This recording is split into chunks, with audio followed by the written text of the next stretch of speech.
നമസ്കാരം. പൊതുവേദിയിലേക്ക് സ്വാഗതം. MP സ്ഥാനത്ത് നിന്ന് അയോഗ്യനാക്കിയതിനു ശേഷം രാഹുൽ ഗാന്ധി നടത്തിയ വാർത്താസമ്മേളനത്തിൽ പ്രധാനമന്ത്രി നരേന്ദ്രമോദിക്കെതിരെ ആഞ്ഞടിച്ചു. അദാനിയും മോദിയും തമ്മിലുള്ള ബന്ധം എന്താണ് എന്ന ചോദ്യം രാഹുൽ ഗാന്ധി ആവർത്തിക്കുകയാണ്. ഈ ചോദ്യങ്ങൾക്ക് മറുപടി പറയാതിരിക്കാനാണ് തനിക്കെതിരെയുള്ള നടപടി എന്ന് രാഹുൽ ഗാന്ധി കുറ്റപ്പെടുത്തുകയും ചെയ്യുന്നു. രാഹുൽ ഗാന്ധിയുടെ ചോദ്യങ്ങൾക്ക് മറുപടിയില്ലേ? അതാണ് പൊതുവേദി ഇന്ന് പരിശോധിക്കുന്നത്. എല്ലാവർക്കും പൊതുവേദിയിലേക്ക് സ്വാഗതം.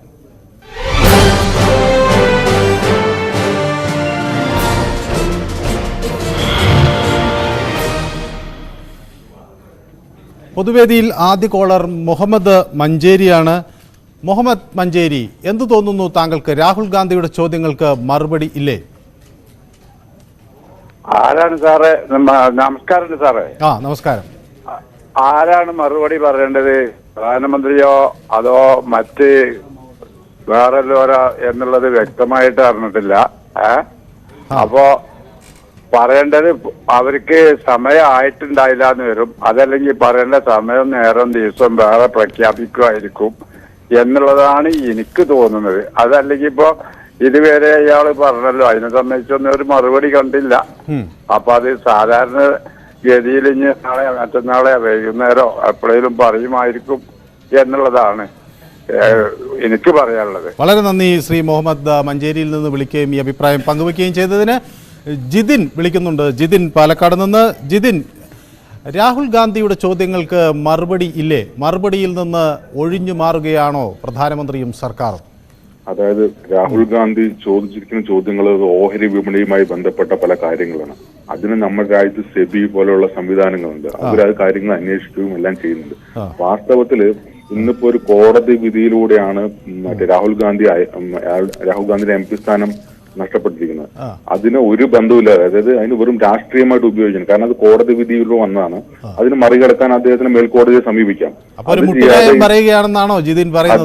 അത് ചെയ്യാതെ BJP തന്നെ അയോഗ്യനാക്കി എന്ന രീതിയിൽ ഒരു പ്രൊപ്പഗണ്ട വർക്ക് ചെയ്യിപ്പിക്കാൻ ശ്രമിക്കും. രാഹുൽ ഗാന്ധി ഇതിലിപ്പോ നമ്മൾ നോക്കിയതിന് അറിയാം. ഇതിലിപ്പോ BJPക്ക് എന്തെങ്കിലും പ്രത്യേകിച്ച് റോൾ ഉണ്ടോ? ഇദ്ദേഹത്തെ അയോഗ്യതാക്കി പിന്നെ എന്തെങ്കിലും പ്രത്യേകിച്ച് റോൾ ഉണ്ടോ വെച്ചാൽ ഒന്നും കാണാൻ കഴിയില്ല. ഇദ്ദേഹം പ്രസംഗിച്ച ഒരു പ്രസംഗം അത് ഒരു BJPക്കാരനാണ് അതിൽ പരാതി കൊടുത്തിരുന്നത്. അത് ആർക്കും ചെയ്യാവുന്ന ഒരു കാര്യം തന്നെയാണ്. അപ്പൊ അദ്ദേഹം ഒരു പ്രസംഗം പ്രസംഗിച്ച് അതിൽ എന്ത് തെറ്റ് കണ്ട് അദ്ദേഹം പരാതി കൊടുത്തു. അതിപ്പോ ആർക്കും കൊടുക്കാം. അങ്ങനെ കൊടുത്തപ്പോൾ കോടതിയാണ് എന്ത് പറഞ്ഞിരിക്കുന്നത്? അദ്ദേഹത്തിന് ഇങ്ങനെ ശിക്ഷ കൊടുക്കുകയും അദ്ദേഹത്തിന് അയോഗ്യത വരികയും ചെയ്തു. ആ കാര്യത്തെ എങ്ങനെ രാഷ്ട്രീയമായിട്ട് ഉപയോഗിക്കണം? അതായത് നിയമപരമായിട്ട് അദ്ദേഹത്തിന് ഒരുപാട് അവസരങ്ങളുണ്ട്. അത് ഉപയോഗിക്കാതെ ഇങ്ങനെ ഇപ്പൊ കേരളത്തിലാണ് എന്തോരം സമരങ്ങൾ അവർ കാണിച്ചു. ഇതിന്റെ വസ്തുത BJPക്ക് വല്ല റോളുണ്ടോ? ഇല്ല. ഇതിപ്പോ BJPക്കാരൻ ഒരു MLA ആണ് പരാതി കൊടുത്തിരിക്കുന്നത്. ഇദ്ദേഹം അല്ലെങ്കിൽ വേറെ ആർക്കും പരാതി കൊടുക്കാം.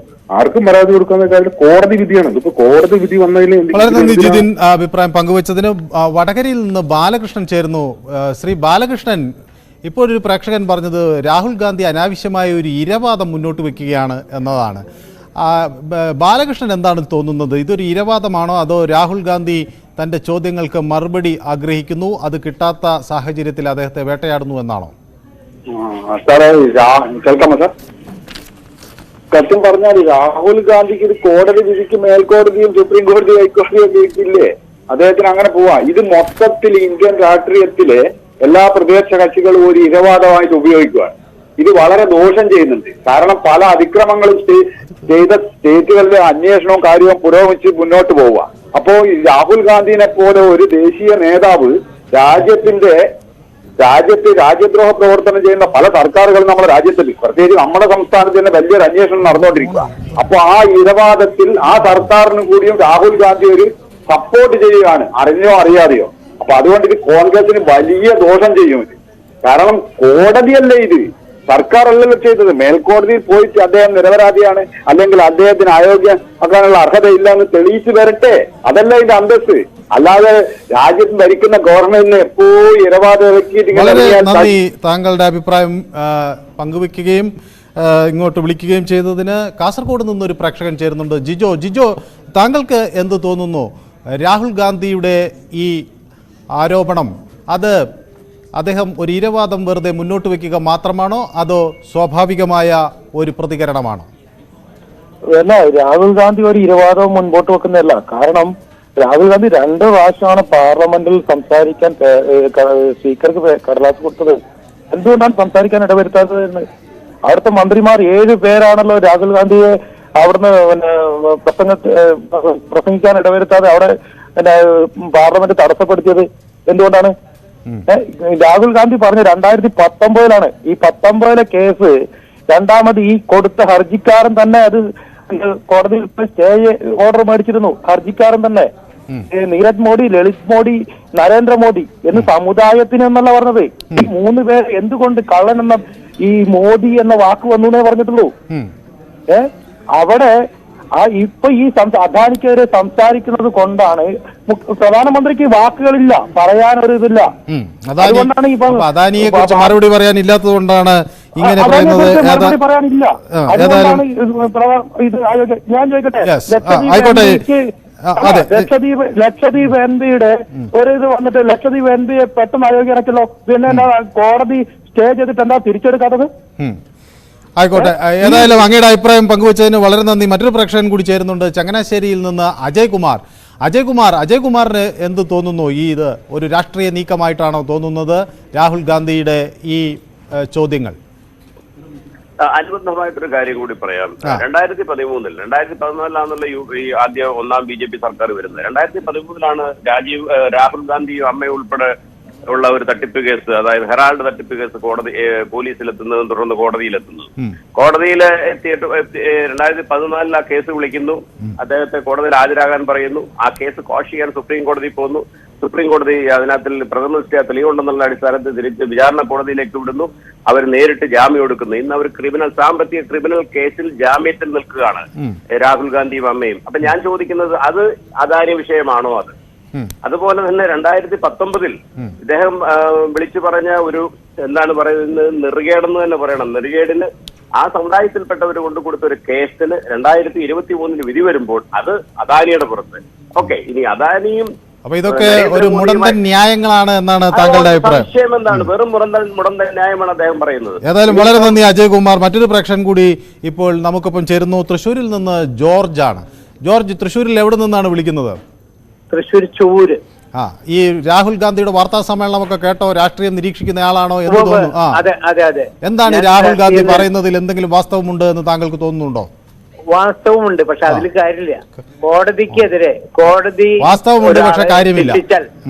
ഇല്ല, കോടതി ശിക്ഷിച്ചു കഴിഞ്ഞാൽ അത് എങ്ങനെയാണെന്നുള്ളതും അവിടെ പറയേണ്ട കാര്യങ്ങൾ മര്യാദയ്ക്ക് പറയാണ്ടും പറ്റിയിട്ടുള്ള ഒരു അബദ്ധമാണ്. എന്താ കാരണം, മലയാളിയാണ് രാഹുൽ ഗാന്ധിനെ കൊണ്ടു നടക്കുന്നത്. അതാരാണ്? K C Venugopal. ആ വേണുഗോപാൽ എന്ന് ചാർജ് എടുത്തോ അന്ന് തൊട്ട് കോൺഗ്രസിന് നഷ്ടാണ്. അതെയോ?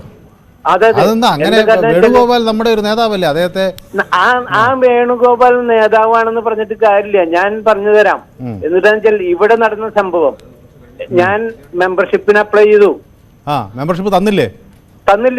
എന്തേ? അതാണ് അവരുടെ വേണുഗോപാലാണോ കളിച്ചത് അതില്? അല്ലല്ല. അപ്പൊ എന്തുണ്ടാവണമെന്നറിയാം, ആളുകൾക്ക് കോൺഗ്രസിലേക്ക് വരാനുള്ളവരെ കടത്തി വിടാണ്ടിരിക്കാൻ അണികൾ വർക്ക് ചെയ്യണം ഇവിടെ.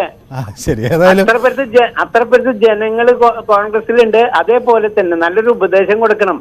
എന്താണെന്ന് വെച്ചാൽ കോടതിയില് ഇങ്ങനൊരു കേസ് വന്നു. അപ്പോ മോദി ഫാമിലിനെ പറ്റിയിട്ടല്ല ഞാൻ പറഞ്ഞതെന്ന് കോടതിയിൽ അവതരിപ്പിക്കാം. അദ്ദേഹം പറഞ്ഞു മോദി അത് ഈ പരാതിക്കാരനെതിരെയല്ല എന്നൊക്കെ അദ്ദേഹം പറഞ്ഞു. പക്ഷെ കോടതിയുടെ കണ്ടെത്തൽ എങ്ങനെയാണ്? ഏതായാലും മറ്റൊരു പ്രേക്ഷകൻ കാത്തു നിൽക്കുന്നതുകൊണ്ട് ഞാൻ അതിലേക്ക് പോവുകയാണ്. അങ്ങയുടെ അഭിപ്രായം പങ്കുവച്ചതിന് വളരെ നന്ദി. സുരേന്ദ്രൻ കൂടി തൃശ്ശൂരിൽ നിന്ന് വിളിക്കുന്നു. സുരേന്ദ്രൻ, തൃശ്ശൂരിൽ എവിടെ നിന്നാണ് വിളിക്കുന്നത്? തൃശ്ശൂര് ഞാൻ വടക്കാഞ്ചേരി ഭാഗത്താണ് വിളിക്കുന്നത്. നമസ്കാരം സാറേ. എനിക്ക് പറയാനുള്ളത് എന്താ വെച്ചാല്, പക്ക രാഷ്ട്രീയം അങ്ങനെ കളിക്കാന്നുള്ള എന്റെ ഒരു ഇതാണ്. കാരണം ഈ BJPയും കോൺഗ്രസും തമ്മിലുള്ള ഏറ്റവും വലിയൊരു വ്യത്യാസം എന്ന് പറഞ്ഞാൽ, കോൺഗ്രസ്സുകാർക്ക് ഈ രാഷ്ട്രീയം എങ്ങനെ ഉപയോഗിക്കാന്ന് അറിയില്ല. BJP അതാണ് പറയണത്, ഒരു രാഷ്ട്രീയം എങ്ങനെ കളിക്കാം എന്നുള്ളതാണ് അവർ കാണിച്ചു തരണത്. പക്ക രാഷ്ട്രീയമാണ് ഈ ചെയ്തുകൊണ്ടിരിക്കുന്നത്. കാരണം രാഹുൽ ഗാന്ധി ഒരു സമുദായത്തിനും അടിച്ചാക്ഷേപിച്ച് പറഞ്ഞിട്ടുള്ളതൊന്നുമല്ല. ഇത് വന്നുകൊണ്ട് എന്താ ഒരു ഉപകാരം ഉണ്ടായെന്ന് വെച്ചാണ്ടല്ലോ, ഈ വിധിയിൽ ഉണ്ടായിരുന്ന കുറെ പ്രവർത്തനങ്ങൾ നേരത്തെ ഒരു പ്രശ്നം പറഞ്ഞ മാതിരി ആ വിധി സ്റ്റേ ചെയ്തു, ഈ കൊടുത്ത കേസ് സ്റ്റേ ചെയ്തു, പുതിയൊരു ജഡ്ജി വരുന്നു, ആ ജഡ്ജി ഇത്രയും പെട്ടെന്ന് ചെയ്യുന്നു. ഇതൊക്കെ വരുമ്പോഴാണ് ജനങ്ങൾക്ക് സംശയം. പക്ഷെ ഇതുകൊണ്ട് ഉണ്ടാകുന്ന ഒരു ബെനിഫിറ്റ് എന്തെന്നറിയോ? കാരണം ഈ ഇന്ത്യയിലെ പ്രതിപക്ഷ പാർട്ടികൾക്ക് ഒന്നിക്കാനായിട്ട്, കാരണം പ്രതിപക്ഷ പാർട്ടികൾ ഇപ്പോ ഒന്നിക്കാനുള്ള ഒരു അവസരമാണ്. ഏതായാലും വളരെ നന്ദി, താങ്കൾ അവിടെ നിന്ന് വിളിക്കുക, അഭിപ്രായം പങ്കുവെക്കുകയും ചെയ്തതിന്. ഹരിപ്പാട് നിന്നൊരു പ്രേക്ഷകൻ വിളിക്കുന്നുണ്ട്. അസ്ലം എന്നാണോ പേര് പറഞ്ഞത്? നൈസാം. നൈസാം, എന്താണ് നൈസാമിന് തോന്നുന്നത്? ഇതൊരു രാഷ്ട്രീയ നാടകമാണെന്നാണോ അതോ ഇതൊരു രാഷ്ട്രീയ അനീതിയാണെന്നാണോ? ഇത് രാഷ്ട്രീയ അനീതിയാണ് എനിക്ക് പറയാനുള്ളത്. അത് ശരി. രാഹുൽ ഗാന്ധി ഇന്ന് രാഹുൽ ഗാന്ധി മാത്രമാണ് ഈ പറയുന്ന നരേന്ദ്രമോദി സർക്കാരിന്റെ ഈ എല്ലാ തെറ്റുകൾക്കുമെതിരെ പ്രതികരിക്കുന്ന ഇന്ത്യയിലെ ഏക ഒരു നേതാവ് എന്ന് പറയുന്നത് രാഹുൽ ഗാന്ധിയാണ്. നമ്മൾക്കെല്ലാം അറിയാം, 9 വർഷം മുമ്പ് BJP ഭരണത്തിലേറുന്നതിന് മുമ്പ് ഞങ്ങളൊക്കെ പൊതുപ്രവർത്തനത്തിലും ഈ പറയുന്ന പൊതുസമൂഹത്തിലും ഒക്കെ ജീവിക്കുന്ന ആൾക്കാരാണ്.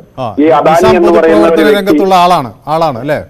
ഞാൻ പൊതുപ്രവർത്തന രംഗങ്ങളിൽ പ്രവർത്തിക്കുന്ന ആള് തന്നെയാണ്. പക്ഷെ അദാനി എന്ന പേര് ഞാൻ കേട്ടിട്ടില്ല അതിനു മുമ്പ്. ഈ 9 വർഷം കൊണ്ട് ഇന്ന് ലോകത്തിലെ തന്നെ 2ാമത്തെയോ 3ാമത്തെയോ കോടീശ്വരനായി മാറ്റണമെങ്കിൽ രാഹുൽ ഗാന്ധി ഉന്നയിച്ച ചോദ്യങ്ങൾ വളരെ പ്രസക്തമാണ്. അതെ, വളരെ നന്ദി നിസാം അവിടെ നിന്ന് വിളിക്കുക, അഭിപ്രായം പങ്കുവെക്കുകയും ചെയ്തതിന്. പത്തനംതിട്ടയിൽ നിന്നൊരു പ്രേക്ഷകൻ വിളിക്കുന്നുണ്ട്, സെയ്ദിന് എന്ത് തോന്നുന്നു? എന്താണ് ഈ രാഹുൽ ഗാന്ധിയുടെ ഇന്നത്തെ ആക്ഷേപത്തെക്കുറിച്ച് സെയ്ദിന് പറയാനുള്ളത്? ആദ്യം പറയാൻ, ഞാനൊരു കോൺഗ്രസ്സുകാരനല്ല. ആശയപരമായിട്ട് ഞാൻ ആ പാർട്ടി അംഗീകരിക്കുന്ന ഒരാളുമല്ല.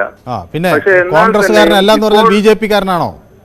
അല്ല, ഞാൻ ഒരു ഇടത് സഹയാത്രികനാന്ന് പറയാം. പക്ഷെ മെമ്പർഷിപ്പോ കാര്യങ്ങളോ ഒന്നുമില്ല. എന്നാലും ഇപ്പോൾ ഈ രാഹുൽ ഗാന്ധിയോട് കാണിച്ചത് തികഞ്ഞ എന്തുവാ പറയേണ്ടത്, അത് ഒരു ന്യായീകരണം ഇല്ലാത്തൊരു കാര്യമാണ് ഇപ്പൊ കാണിച്ചിരിക്കുന്നത് കേന്ദ്രം. കാര്യം എന്ന് പറഞ്ഞു കഴിഞ്ഞാൽ അദ്ദേഹം ഉന്നയിക്കുന്ന ഈ ആരോപണങ്ങൾ മറുപടി പറയാനുള്ള ഉത്തരവാദിത്തം കേന്ദ്ര സർക്കാരിനുണ്ട് എന്നാണ് കരുതുന്നത് അല്ലേ? തീർച്ചയായിട്ടും ഉണ്ട്. ഇപ്പം അദ്ദേഹം BJP കാണിച്ചത് അദ്ദേഹത്തിന് താരപദവി കൂടിയിട്ടുണ്ട്. ഏതായാലും വളരെ നന്ദി സെയ്ദ്, പത്തനംതിട്ടയിൽ നിന്ന് വിളിക്കുക, അഭിപ്രായം പങ്കുവെക്കുകയും ചെയ്തതിന്. കർണാടകയിൽ നിന്നൊരു പ്രേക്ഷകൻ വിളിക്കുന്നുണ്ട്, മാണ്ടിയിൽ നിന്ന് ജോസഫ്. രാഹുൽ ഗാന്ധിയുടെ വാർത്താ സമ്മേളനം കേട്ടിട്ട് എന്ത് തോന്നി ഇന്ന്? തീർച്ചയായിട്ടും അദ്ദേഹം പറയുന്നതിൽ ഒരുപാട് കാര്യങ്ങളുണ്ട്. നമ്മളെല്ലാവരും പത്രമാധ്യമങ്ങൾ കാണുകയും ഈ രാജ്യത്ത് നടക്കുന്ന സംഭവങ്ങളും നമ്മൾ വളരെ ക്ലോസ് ആയിട്ട് വാച്ച് ചെയ്യുകയും ചെയ്യുന്നതാണ്. അതായത് ഇവിടെ തിരുവായിക്ക് എതിർവായി ഇല്ല എന്ന രീതിയിലാണ് മോഡി അഡ്മിനിസ്ട്രേഷൻ ഭരണം കൊണ്ടുപോകുന്നത്. ഇഡിയുടെ റെയ്ഡ് ആണെങ്കിലും NIA-യുടെ റെയ്ഡ് ആണെങ്കിലും, ഞാനൊരു ഇൻസ്റ്റൻസ് ആയിട്ട് പറയുകയാണ്, ഞാൻ ഒരു ക്രിസ്ത്യനാണ്. എന്നിരുന്നാൽ പോലും ആ സ്റ്റാൻ സ്വാമി എന്ന് പറയുന്ന ആ വൈദികന് ഛത്തീസ്ഗഡിലെ പാവങ്ങൾക്ക് വേണ്ടി ജോലി ചെയ്തിരുന്ന വൈദികനോട് പെരുമാറിയ രീതി, അദ്ദേഹത്തിന്റെ ലാപ്ടോപ്പിലേക്ക് പുറത്തേക്കുള്ള വിവരങ്ങൾ എൻട്രി ചെയ്തിട്ട് അദ്ദേഹത്തെ അറസ്റ്റ് ചെയ്ത് കുടുക്കി ജയിലിലിട്ട് കൊന്നു. അപ്പോൾ ഇവിടെ സ്വാതന്ത്ര്യം ഉണ്ടോ, ഡെമോക്രസി ഉണ്ടോ ഇല്ലയോ എന്ന് രാഹുൽ ഗാന്ധി ചോദിച്ചു കഴിഞ്ഞാൽ രാഹുൽ ഗാന്ധിയുടെ ചോദ്യങ്ങൾ വളരെ ശരിയാണെന്നാണ് മാണ്ടിയിൽ നിന്ന് ജോസഫ് പ്രതികരിക്കുന്നത്. വളരെ നന്ദി ശ്രീ ജോസഫ്, അവിടെ നിന്ന് വിളിക്കുകയും അങ്ങയുടെ അഭിപ്രായം പങ്കുവെക്കുകയും ചെയ്തതിന്. ഇടുക്കിയിൽ നിന്നൊരു പ്രേക്ഷകൻ വിളിക്കുന്നുണ്ട്, രാജൻ. ഇടുക്കിയിൽ എവിടെ നിന്നാണ് വിളിക്കുന്നത്? ചപ്പാത്തിലെ ആളുകളൊക്കെ എന്താ പറയുന്നത്? ഈ വാർത്താ സമ്മേളനം കേട്ടോ ആളുകളൊക്കെ? കേട്ടു. എന്താണ് അവരുടെയൊക്കെ ഒരു പൊതുവികാരം? നല്ല ഒരു മനുഷ്യൻ നന്നായിട്ട് വരുമ്പോൾ അതിനെ തടങ്ങിലിടാൻ അനേക ഇത് കണ്ടപ്പോ രാഹുൽ ഗാന്ധി കുറെ കൂടെ രാഷ്ട്രീയ കരുത്തനായി മാറി എന്ന് തോന്നി അല്ലേ? അതെ, രാഷ്ട്രീയ കരുത്തനായി തോന്നി. പക്ഷെ ഇനി നടക്കുന്ന ഇലക്ഷനിൽ അദ്ദേഹം തന്നെ പ്രധാനമന്ത്രിയായി കടന്നു വരും എന്ന് പ്രതീക്ഷിക്കാം. ഏതായാലും രാജന്റെ ആഗ്രഹം നടക്കട്ടെ എന്ന് ഞങ്ങളും ആഗ്രഹിക്കുകയാണ്. ഏതായാലും വളരെ നന്ദി ഈ വിളിക്കുകയും അഭിപ്രായം പങ്കുവയ്ക്കുകയും ചെയ്തതിന്. പൊതുവേദി ഇനിയൊരു ഇടവേളയിലേക്ക്. പൊതുവേദി തുടരുകയാണ്. രാഹുൽ ഗാന്ധി ഉന്നയിച്ച ആക്ഷേപങ്ങളാണ് പൊതുവേദി ഇന്ന് ചർച്ച ചെയ്തുകൊണ്ടിരുന്നത്. കൊല്ലത്ത് നിന്നൊരു പ്രേക്ഷകൻ വിളിക്കുന്നുണ്ട്, ബാലചന്ദ്രൻ. കൊല്ലത്ത് എവിടെ നിന്നാണ് വിളിക്കുന്നത്? കൊല്ലം പരവൂരിൽ നിന്നാണ് വിളിക്കുന്നത്. രാഹുൽ ഗാന്ധിയുടെ വാർത്താ സമ്മേളനം കണ്ട് ബാലചന്ദ്രന് എന്താണ് പറയാനുള്ളത്? അത് സ്വയം വടി കൊടുത്ത് അടിവടിക്കുകയാണ് ചെയ്യുന്നത് അദ്ദേഹം. അത് ശരി. കോൺഗ്രസിന്റെ പാർട്ടിയിലെ മുതിർന്ന അഭിഭാഷകരായ കപിൽ സിബൽ, മനു അഭിഷേക് സംഘി തുടങ്ങിയവർ ഈ വിധി വന്ന നിമിഷം തന്നെ പ്രഖ്യാപിച്ചു. സ്വയം ഈ വിധി വന്ന ഉടൻ തന്നെ ആ അടുത്ത നിമിഷം അയോഗ്യനായി കഴിഞ്ഞു. പിന്നെ ഈ കണ്ട കോപ്രായങ്ങളെ കാണിച്ച് ജനങ്ങളെ വിട്ടുകളാക്കാനുള്ള പരിപാടിയാണ് അവർ ചെയ്യുന്നത്. അത് ഇന്നല്ലെങ്കിൽ നാളെ അതിന്റെ ദോഷം എങ്ങനെ കിട്ടും എന്നുള്ള കാര്യം അവർക്ക് നേരിട്ട് മനസ്സിലാവും. അപ്പോൾ ഇത് ഒരു മണ്ടൻ നീക്കമാണ് എന്നാണ് കൊല്ലത്ത് നിന്ന് ശ്രീ ബാലചന്ദ്രന് പറയാനുള്ളത് എന്ന് തോന്നുന്നു. ഏതായാലും വളരെ നന്ദി അങ്ങയുടെ അഭിപ്രായം പങ്കുവച്ചതിന്. ആറ്റിങ്ങലിൽ നിന്നൊരു പ്രേക്ഷകൻ വിളിക്കുന്നുണ്ട്, ശ്രീ രമണൻ. രമണൻ, എന്താണ് താങ്കൾക്ക് പറയാനുള്ളത്? ഇത് ജനാധിപത്യത്തിൽ പലതൊന്നും ഇങ്ങനെ നടന്നുകൊണ്ടിരിക്കും. ഓരോ പാർട്ടിക്കാർ മറ്റു പാർട്ടിയെ നശിപ്പിക്കാൻ ശ്രമിക്കും. പക്ഷെ കോടതി വന്നതിന് ശേഷം ഒരു 30 ദിവസം അദ്ദേഹത്തിന് കോടതി തന്നെ സാവകാശം കൊടുത്തിട്ടുണ്ട് കേസിന് പോകാൻ. ആ 30 ദിവസം കഴിഞ്ഞ് പാർലമെന്റ് അംഗത്തിന്റെ അവരിന്ന് ക്യാൻസൽ ചെയ്യാവുമായിരുന്നു. അത് ശരി. വളരെ പെട്ടെന്ന് ധൃതി പിടിച്ചു പോയി എന്നാണ് ആറ്റിങ്ങലിൽ നിന്ന് ശ്രീ രമണന് പറയാനുള്ളത്. വളരെ നന്ദി താങ്കളുടെ അഭിപ്രായം പങ്കുവച്ചതിന്. ബാലരാമപുരത്ത് നിന്നൊരു പ്രേക്ഷകൻ ചേരുന്നുണ്ട്, ശിവദാസൻ.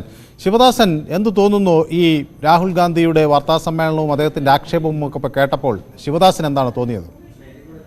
എനിക്ക് പറയാനുള്ളത് രാഷ്ട്രീയമാണെന്ന് വ്യക്തമാണ്. കാരണം രാഷ്ട്രീയമായി വ്യക്തമായി കളിച്ചായിരുന്നു കഴിഞ്ഞ ആഴ്ച, ഇന്നലെ മെരിഞ്ഞ 4-ാം വരെയും.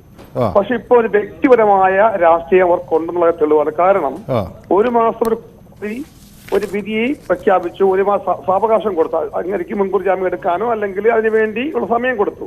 അതിന് പാർലമെന്റ് സെക്രട്ടറി വിളിച്ചു പറഞ്ഞു ഇത്രയും പെട്ടെന്ന് അയോഗ്യന വിധി കൽപ്പിക്കുമെന്ന് ഭരിക്കുന്ന സർക്കാർ പറഞ്ഞുകൊണ്ട് മാത്രമാണ് ഇത് വന്നത്. പക്ഷെ അതൊരു ടെക്നിക്കൽ സാധനമല്ലേ? അതില് നമുക്ക് ടെക്നിക്കലായ ഒരു ആസ്പെക്ട് അല്ലേ? ഇങ്ങനെ കോടതി വിധി വരുന്നതോടുകൂടി അദ്ദേഹം അയോഗ്യനാവില്ലേ?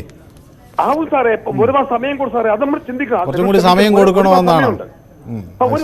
അത് രാഷ്ട്രീയ അല്ല, അല്പം വ്യക്തി വൈരാഗ്യം കൊണ്ടാണ് ഇത്രയും ചെയ്യിപ്പിച്ച. അല്ലാതെ രാഷ്ട്രീയ കളി ആയിരുന്നെങ്കിൽ അദ്ദേഹം ഇങ്ങനെ പറയില്ലായിരുന്നു. ഇങ്ങനെ ഒരു എന്താ പറയാ ഒരു ഭരണവരെ ഇരിക്കില്ല, ഭരിക്കുന്നവരെ. അത് സാങ്കേതികമായി സാധ്യമാണോ എന്ന കാര്യത്തിലൊക്കെ സംശയമുണ്ട്. ഏതായാലും വളരെ നന്ദി ശിവദാസൻ ബാലരാമപുരത്ത് വിളിക്കുക അഭിപ്രായം പങ്കുവെക്കുകയും ചെയ്തതിന്. സുരേന്ദ്രൻ വിളിക്കുന്നു തലശ്ശേരിയിൽ നിന്ന്. ശ്രീ സുരേന്ദ്രന് എന്ത് തോന്നുന്നു? കാരണം കേരളത്തിലെ കോൺഗ്രസ്സുകാർ BJPയും കോൺഗ്രസും കൂടിയുള്ള ആളുകളാണ്. സുരേന്ദ്രൻ പറഞ്ഞോളൂ, ഞാൻ കേൾക്കുന്നുണ്ട്. എനിക്ക് ഈ രാഹുൽ ഗാന്ധി ചെയ്തതിൽ വളരെയധികം ശക്തമായി എതിർപ്പുണ്ട്. കാരണം ഞാനൊരു ഇടതുപക്ഷ സഹയാത്രികനാണ്. പക്ഷെ ഇടതുപക്ഷക്കാരൊക്കെ രാഹുൽ ഗാന്ധി അനുകൂലിക്കുകയാണല്ലോ. അങ്ങ് ഈ അനുകൂലിക്കുന്നത് എന്തുകൊണ്ടാണെന്ന് പറഞ്ഞാൽ അയാള് മുമ്പ് കോൺഗ്രസുകാർ അടിയന്തരാവസ്ഥക്കാലത്ത് ചെയ്തതിന്റെ ഗതിയാണ് ഇന്ന് BJPക്കാർ ചെയ്യുന്നത്. പക്ഷെ രണ്ടിനെയും നമ്മൾ എതിർക്കാം. പക്ഷെ ജനാധിപത്യ വിരുദ്ധമായ രീതിയിൽ ആര് ചെയ്താലും അത് തെറ്റാണ് എന്നാണ് ഞങ്ങളുടെ അഭിപ്രായം. വളരെ നന്ദി സുരേന്ദ്രൻ തലശ്ശേരിയിൽ നിന്ന് വിളിക്കുകയും അഭിപ്രായം പങ്കുവെക്കുകയും ചെയ്തതിന്. നൗഫൽ വിളിക്കുന്നു. നൗഫൽ റിയാദിൽ നിന്നാണോ വിളിക്കുന്നത്? അതെ, റിയാദിൽ നിന്ന് വിളിക്കുന്നത്. നാട്ടില് നിലമ്പൂർ സ്വദേശിയാണ്.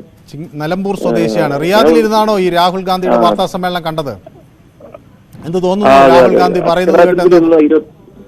അക്ഷരാർത്ഥത്തിൽ 22 മിനിറ്റ് ആ വാർത്താ സമ്മേളനം കണ്ടപ്പോൾ മനസ്സിന് എന്തോ ഒരു അനുഭൂതി ഉണ്ട്. ഇത്ര കോൺഫിഡന്റ് ആയിട്ട് സത്യങ്ങൾ വിളിച്ചു പറയാന്. ഈ ഭാരത് ജോഡോ യാത്രയൊക്കെ കഴിഞ്ഞപ്പോൾ രാഹുൽ ഗാന്ധി കുറെ കൂടെ രാഷ്ട്രീയമായി കരുത്തനായി എന്ന് തോന്നിയോ? അതിന്റെ ഒരു മറുപടിയാണ് BJP ഇങ്ങനെ രാഷ്ട്രീയം കളിക്കുന്നത്. പക്ഷെ അയോഗ്യനാക്കിയത് കൊണ്ട് അദ്ദേഹത്തിന് ഇനി മാറി നിൽക്കേണ്ടി വരില്ലേ? അയോഗ്യനാക്കിയ അടുത്ത ആഴ്ച ഒരു പ്രസംഗം വരാണ്ട് രാഹുൽ ഗാന്ധിന്റെ പാർലമെന്റിൽ. അപ്പൊ അത് തടയാനുള്ള ഒരു രാഷ്ട്രീയ കളി അതിന്റെ പിന്നിലുള്ളത്. എതിർക്കുന്ന ആൾക്കാർ പോലും ഇപ്പൊ അനുകൂലിച്ചു തന്നെ കാണുമ്പോൾ വല്ലാത്തൊരു സന്തോഷം. ജോഡോ യാത്ര നടക്കുന്ന സമയത്ത് കണ്ടെയ്നർ ജാഥ അങ്ങനെ പല രീതിയിൽ 4 കോടിനും പരിഹാസം നേരിട്ട് ഈ ഒരു രാഹുൽ ഗാന്ധി എന്ന വ്യക്തി ഉന്നതിയിലെത്തിന്റെ ഒരു BJP രാഷ്ട്രീയം കളിക്കുന്നത്. ഏതായാലും വളരെ നന്ദി നൗഫൽ റിയാദിൽ നിന്ന് വിളിക്കുകയും പൊതുവേദിയിൽ താങ്കളുടെ അഭിപ്രായം പങ്കുവെക്കുകയും ചെയ്തതിന്. വടക്കഞ്ചേരിയിൽ നിന്നൊരു പ്രേക്ഷകൻ വിളിക്കുന്നുണ്ട്, രവീന്ദ്രൻ. എന്ത് തോന്നുന്നു രാഹുൽ ഗാന്ധിയുടെ ഇന്നത്തെ ഈ പ്രസ്താവനയും ഒപ്പം അദ്ദേഹത്തിന്റെ ആരോപണങ്ങളും കേട്ടതിന് ശേഷം? ഈ രാഹുൽ ഗാന്ധി എന്തിനാണ് പ്രധാനമന്ത്രിയും BJPയും കുറ്റം പറയുന്നതെന്ന് എത്രയും മനസ്സിലാവുന്നില്ല. കാരണം പ്രധാനമന്ത്രി രാഹുൽ ഗാന്ധിക്കെതിരെ കേസ് കൊടുത്തത് ആരാണ്? അതിന് ശിക്ഷ കോടതി വിധിച്ചിട്ടുണ്ടെങ്കിൽ അദ്ദേഹത്തിന് അതിനുള്ള സമയവും കൊടുത്തിട്ടുണ്ട് അതിനുവേണ്ട മേൽക്കോടതിയിലേക്ക് പോകാൻ. പിന്നെ എന്തിനാണ് ഈ നാട്ടിൽ കിടന്ന കലാപം ഉണ്ടാകുന്നതെന്ന് അദ്ദേഹത്തോട് നിങ്ങൾക്ക് പറ്റുമെന്ന് ചോദിച്ചു നോക്കും. എന്തിനാണ് അദ്ദേഹം കലാപം ഉണ്ടാക്കണേ? അല്ലെങ്കിൽ കോൺഗ്രസ്സുകാർ കലാപം ഉണ്ടാക്കുന്നത്? അത് വേറെ നാട്ടിലുള്ള വിലകളെ കളയാവുന്നുള്ളതാണ്. വേറെ പ്രത്യേകിച്ച് ഗുണമൊന്നുമില്ല എന്നാണ് താങ്കൾക്ക് തോന്നുന്നത്? ഒരു ഗുണമില്ല, ഒറ്റ ഒരു ഗുണമില്ല. ഏതായാലും വളരെ നന്ദി വടക്കഞ്ചേരിയിൽ നിന്ന് വിളിക്കുകയും അഭിപ്രായം പങ്കുവയ്ക്കുകയും ചെയ്തതിന് കണ്ണൂരിൽ നിന്നൊരു പ്രേക്ഷകൻ വിളിക്കുന്നുണ്ട്. ഷറഫുദ്ദീൻ, കണ്ണൂരിൽ എവിടെ നിന്നാണ് വിളിക്കുന്നത്? കണ്ണൂർ നാറാത്ത് പഞ്ചായത്തിൽ നിന്നാണ് ഞാൻ വിളിക്കുന്നത്. നാറായത്ത് പഞ്ചായത്ത്, അവിടെ UDF വലിയ സ്വാധീനമുള്ള പഞ്ചായത്താന്ന് തോന്നുന്നു അല്ലേ നാറായത്ത്? അതെ. ഭാരത് ജോഡോ യാത്രയ്ക്ക് ശേഷമുള്ള രാഹുൽ ഗാന്ധിന്റെ വ്യത്യാസം എന്ന് പറഞ്ഞാല് മുമ്പ് അയാൾ ക്ലീൻ ഷേവ് ആയിരുന്നു. ഇപ്പോൾ അയാൾ പക്വതക്ക് വേണ്ടിയിട്ട് ഒരു താടി വെച്ചു എന്ന് മാത്രമേ ഉള്ളൂ. പക്ഷെ താടി വെച്ചതുകൊണ്ട് അദ്ദേഹത്തിന് യാതൊരു പക്വതയും ഉണ്ടായിട്ടില്ല എന്നാണ് എനിക്ക് ഇതിനോട് പറയാനുള്ളത്. വന്ന് കോടതി ചോദിച്ചു, ഈ മോഡി സമുദായത്തിന് എന്തെങ്കിലും നിങ്ങൾ പറഞ്ഞ കാര്യത്തിൽ എന്തെങ്കിലും ഖേദം പ്രകടിപ്പിക്കുന്നുണ്ട്? അദ്ദേഹത്തിന് 2 വാക്ക് പറഞ്ഞാൽ മതി. ആരെങ്കിലും വേദനിപ്പിച്ചിട്ടുണ്ടെങ്കിൽ ഞാൻ ക്ഷമാപണം നടത്തുന്നു. ഞാൻ ഉദ്ദേശിച്ചത് നമ്മുടെ പൈസ തട്ടിക്കൊണ്ടുപോയ മറ്റു 2 മോദിയെ കുറിച്ച്, നീരവ് മോദിയെ മറ്റൊരു മോദിയെ കുറിച്ച് മാത്രമാണ് ഞാൻ ഉദ്ദേശിച്ചത്. അങ്ങനെ പറഞ്ഞ് ഇയാൾ കൊഴിയാമായിരുന്നു. ഇയാൾ ഈ രാജകുടുംബത്തിൽ ജനിച്ചതുകൊണ്ടുള്ള ഒരു അഹങ്കാരം മാത്രമാണ്. ഇദ്ദേഹത്തിന് താടി വെച്ചതുകൊണ്ട് യാതൊരു പക്വതയും ഉണ്ടായിട്ടില്ല. അതാണ് എനിക്ക് ഇതേക്കുറിച്ച് പറയാനുള്ളത്. രാഹുൽ ഗാന്ധി നരേന്ദ്രമോദിക്ക് രാഹുൽ ഗാന്ധിന്റെ കേസ് നടത്താനൊന്നും ഇവിടെ സമയമില്ല. അദ്ദേഹത്തിന് അത് ശ്രദ്ധിക്കാനുള്ള സമയമൊന്നുമില്ല. ഇതാ നാട്ടുകാർ കൊടുത്തൊരു കേസാണ്. ആ കേസിൽ അന്ന് തന്നെ തീർപ്പാക്കാൻ പറ്റുന്ന കേസായിരുന്നു. അദ്ദേഹത്തിന് പറയാമായിരുന്നു. പക്ഷെ അദ്ദേഹം അഹങ്കാരം കൊണ്ട് അദ്ദേഹം പറഞ്ഞില്ല, ഇല്ല ഞാൻ ആ പറഞ്ഞ കാര്യത്തിൽ ഉറച്ചു നിൽക്കുന്നുവെന്നും. ഇനി അദ്ദേഹം അത് നിയമത്തെ നേരിടട്ടെ. അത്രേ ഇതേക്കുറിച്ച് എനിക്ക് പറയാനുള്ളൂ. വളരെ നന്ദി ഷറഫുദ്ദീൻ, കണ്ണൂരിൽ നിന്ന് വിളിക്കുക അഭിപ്രായം പങ്കുവെക്കുകയും ചെയ്തതിന്. മറ്റൊരു പ്രേക്ഷകൻ കൂടി നമുക്കൊപ്പം ചേരുന്നുണ്ട്. പേരൊന്ന് പറയാമോ? ഹലോ, രാജൻ, കൊല്ലം. രാജൻ, വളരെ നന്ദി വിളിച്ചതിന്. രാജൻ, കൊല്ലത്ത് എവിടെ നിന്നാണ് വിളിക്കുന്നത്? ചിന്നക്കടയിലെ ആളുകളൊക്കെ എങ്ങനെയാണ് ഈ രാഹുൽ ഗാന്ധിയുടെ ആരോപണത്തെ നോക്കിക്കാണുന്നത്? അവര് പല ക്വസ്റ്റ്യൻസാണ് ചോദിക്കുന്നത്. ഈ രാഹുൽ ഗാന്ധി പറഞ്ഞത് നേര് തന്നെ, 20,000 കോടി എവിടെ നിന്ന് കിട്ടി എന്നുള്ള ക്വസ്റ്റ്യൻ തന്നെ. പക്ഷേ തിരിച്ചൊരു ചോദ്യമുണ്ട്. ഈ 2G സ്പെക്ട്രത്തിന്റെ 1,76,000 കോടി ഇവിടെ പോയി. ഈ റോബർട്ട് വധര 5,000 കോടിയുടെ വസ്തു എങ്ങനെയാണ് വാങ്ങിച്ചത്? ഈ തമിഴ്നാട്ടിലെ 1-2 പാവപ്പെട്ട മന്ത്രിമാരെ അറസ്റ്റ് ചെയ്ത് ജയിലിലിട്ടെന്നുള്ളത് ഒഴിച്ചാൽ ബാക്കി പൈസ ഇവിടെ പോയി. അതുപോലെ തന്നെ 85 കോടിക്ക് വിറ്റ നാഷണൽ ഹെറാൾഡിന്റെ പൈസ സ്വിസ് ബാങ്കിൽ അങ്ങനെ ചെന്നു. ഇതിനൊന്നും മറുപടിയില്ല. ഇപ്പൊ അതിന് കേസ് നടന്നുകൊണ്ടിരിക്കുക. പിന്നെ ആരോ പറയുന്നത് കേട്ടു രാഹുൽ ഗാന്ധി വലിയ നേതാവായിട്ട് മാറിയെന്ന്. ഈ യുപിയിലെ അസംബ്ലി അസംബ്ലി ഇലക്ഷനിലെ കെട്ടിവെച്ച കാശ് കിട്ടിയില്ല. അതുപോലെ തന്നെ കർണാടകയിൽ ഞാൻ പോയി, അവിടെ നിന്നും കോൺഗ്രസിന്റെ കൊടി കണ്ടില്ല. അവിടെയും കെട്ടിവെച്ച കാശ് കിട്ടാൻ പോകുന്നില്ല. വളരെ പരിതാപകരമായ അവസ്ഥയിലാണെന്നാണ് താങ്കൾ പറയുന്നത് അല്ലേ? 100% നോക്കിയോ. ഏതായാലും വളരെ നന്ദി അഭിപ്രായം പങ്കുവച്ചതിന്. മിനി കൊല്ലത്ത് നിന്ന് ചേരുന്നു. മിനിക്ക് എന്താണ് പറയാനുള്ളത്? Hello sir. പറയൂ മിനി, കൊല്ലത്ത് എവിടെ നിന്നാണ് വിളിക്കുന്നത്? കൊല്ലം മടക്കര. എന്താണ് മിനിക്ക് തോന്നിയത് രാഹുൽ ഗാന്ധിയുടെ ഇന്നത്തെ വാക്കുകൾ കേട്ട്? അദ്ദേഹം 100% സത്യസന്ധമല്ലാത്തൊരു കാര്യത്തെ കുറിച്ച് ഇത്ര കാര്യമായിട്ട് പൊതുവേദിയിൽ ഇങ്ങനെ ഒരാളെ വെല്ലുവിളിക്കില്ലല്ലോ സാർ. അദ്ദേഹത്തിന് പൂർണ്ണമായിട്ട് ഉറപ്പുള്ളത് കൊണ്ടാണല്ലോ തെളിവുകളും.